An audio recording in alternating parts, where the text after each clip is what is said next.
Hey folks, it's Jim Hansen, and the elephant in the room today is money. Cash money, dollar bills, $100 bills, great piles of gold to swim through. You know, when I was a kid growing up, that was something to aspire to. I want to be rich.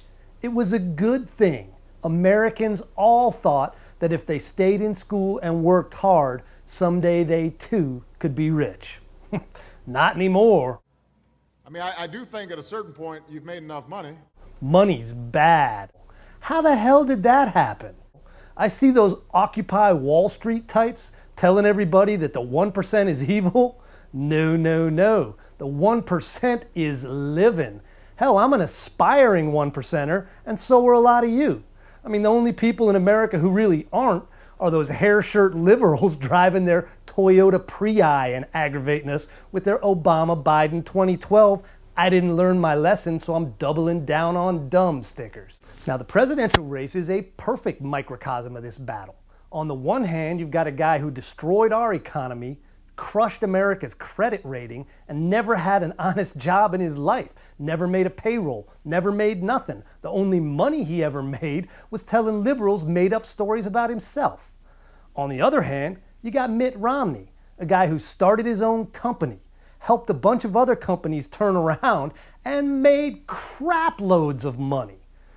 Now, with most of America looking for work and the economy crawling along so weakly it's afraid an Obamacare death panel is going to pull the plug on it, I don't think it's too tough a choice which one of these two guys I want running our economy and our country. The private sector is doing fine. Where we're seeing weaknesses in our economy have to do with state and local government. The only jobs government creates are bureaucrats who write regulations that slow business down. What we need is roads, a military, and a few other things. Then it's time for government to get out of the way. If you got a business, you didn't build that. Somebody else made that happen.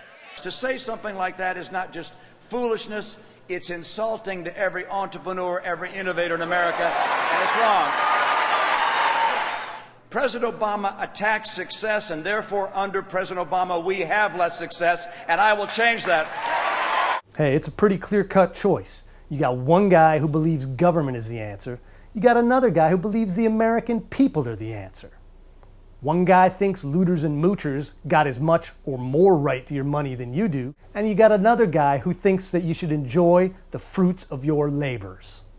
November's important, people. This election is a choice of two futures.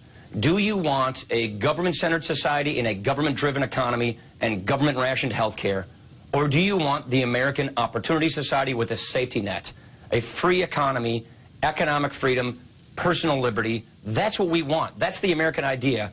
We have one more chance as a people to get that back, and that chance is going to come on November the 6th. Vote early and often.